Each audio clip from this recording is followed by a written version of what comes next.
In the UK, one UK government establishes diplomatic contacts with HTS. The British government has revealed the initiation of diplomatic talks with Hayat Tahrir al-Sham, an organization it officially designates as a terrorist group. This move is part of ongoing efforts to find a political resolution to the Syrian conflict. 2. Andrew Tate launches a political party in the UK. Social media personality Andrew Tate, often in the spotlight due to legal controversies, has announced the formation of a political party aimed at taking back Britain. Tate also declared his intention to run for Prime Minister in the next general election. In France. 1. Government crisis and appointment of a new Prime Minister. In December 2024, France experienced a political crisis resulting in the collapse of Prime Minister Michel Barnier's government after losing a confidence vote in the National Assembly. This event marked a significant turning point in France's modern political history.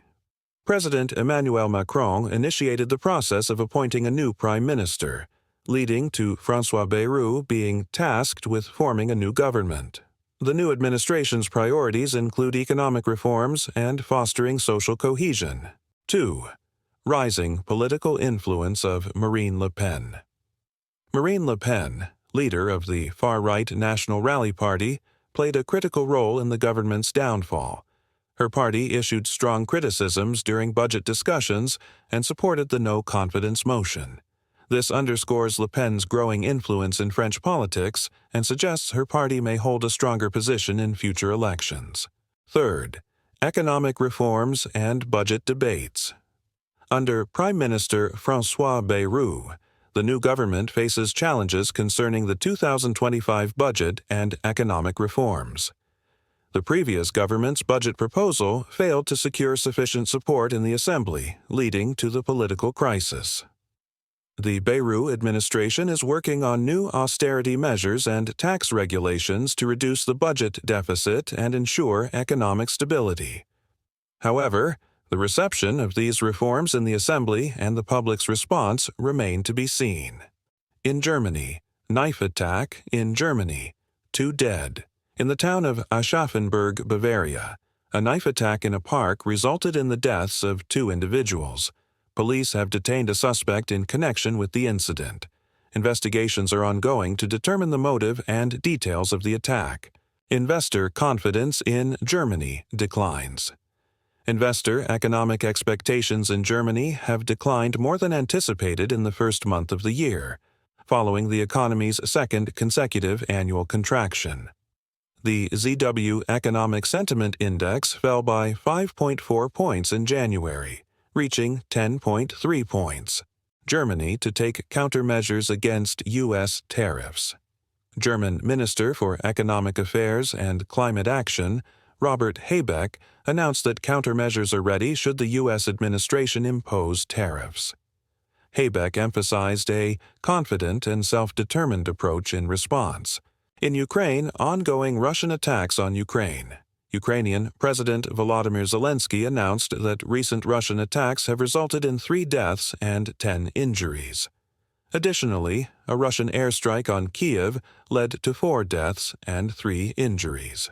Putin congratulates Trump and calls for dialogue.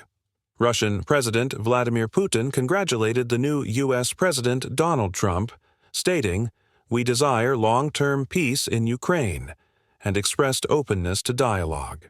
100-year partnership. Agreement signed between Ukraine and the UK Prime Minister Keir Starmer signed a 100-year partnership agreement with Ukraine in Kyiv. The agreement encompasses defense, cultural cooperation, and economic support packages between the 2 nations. In Spain, political debates arise. Following flood disaster in Spain, following severe rainfall and flooding in the Valencia region, protests erupted during the visit of King Felipe VI, Prime Minister Pedro Sanchez, and Valencia's regional government president, Carlos Mazón. These events have ignited political debates in the country.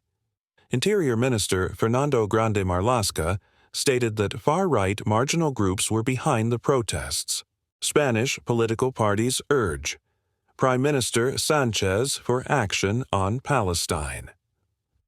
The minority left coalition government's junior partner, Sumar Alliance, along with 4 other political parties supporting the government externally, addressed a written call to Prime Minister Pedro Sanchez, urging for concrete and strong actions against Israel to halt the destruction in Palestine. The letter demanded a full military embargo and economic sanctions against Israel. Political alliance dissolved in Spain.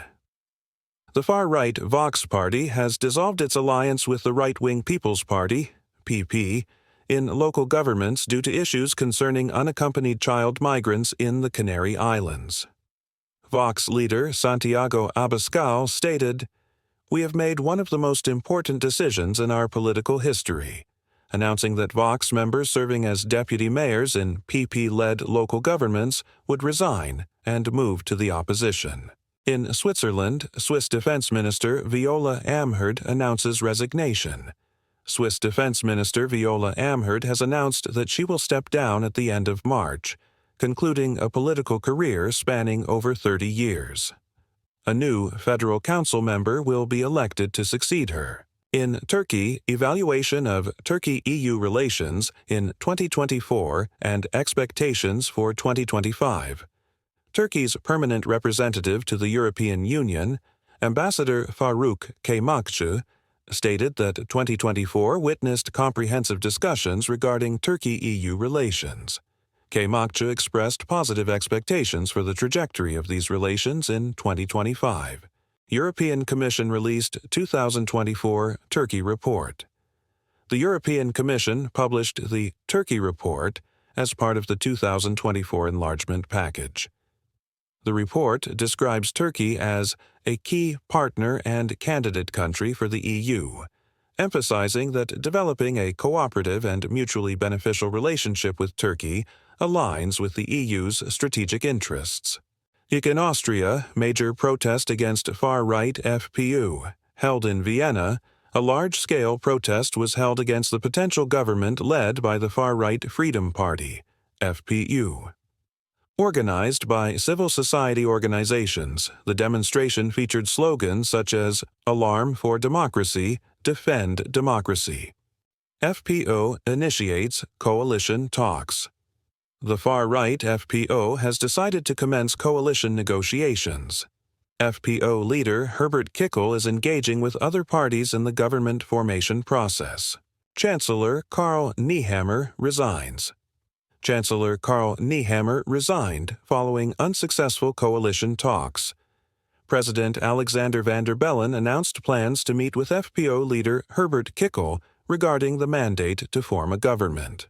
In Italy, Italian Foreign Minister Tajani meets with Syria's new leader Ahmed Shara. Italian Foreign Minister Antonio Tajani met with Syria's new leader Ahmed Shara in Damascus. This meeting marks the beginning of a new political, diplomatic, and friendly relationship between the two countries. Italian Prime Minister Meloni to attend. Trump's inauguration. Italian Prime Minister Giorgia Meloni is set to attend the inauguration of U.S. President-elect Donald Trump on January 20th in Washington. Meloni will be the highest-ranking European political leader at the event. In the USA, Donald Trump inaugurated as the 47th President of the United States. On January 20th, 2025, Donald Trump was sworn in as the 47th President of the United States, marking his second term in office. Immediately upon taking office, he announced the withdrawal from the Paris Climate Agreement and the World Health Organization.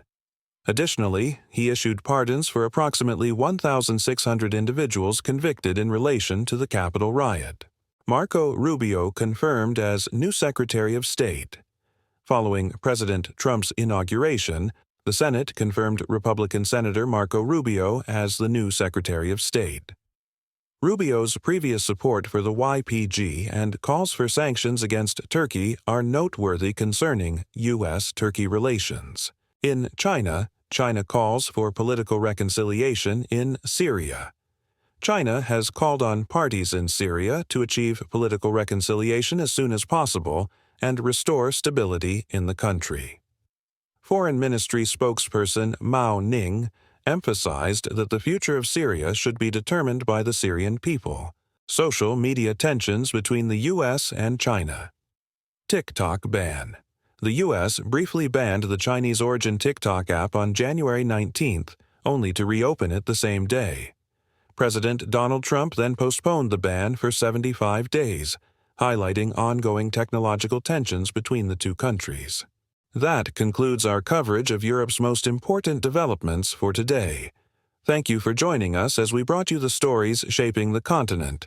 Stay informed, stay connected, and we'll see you next time with more updates and insights.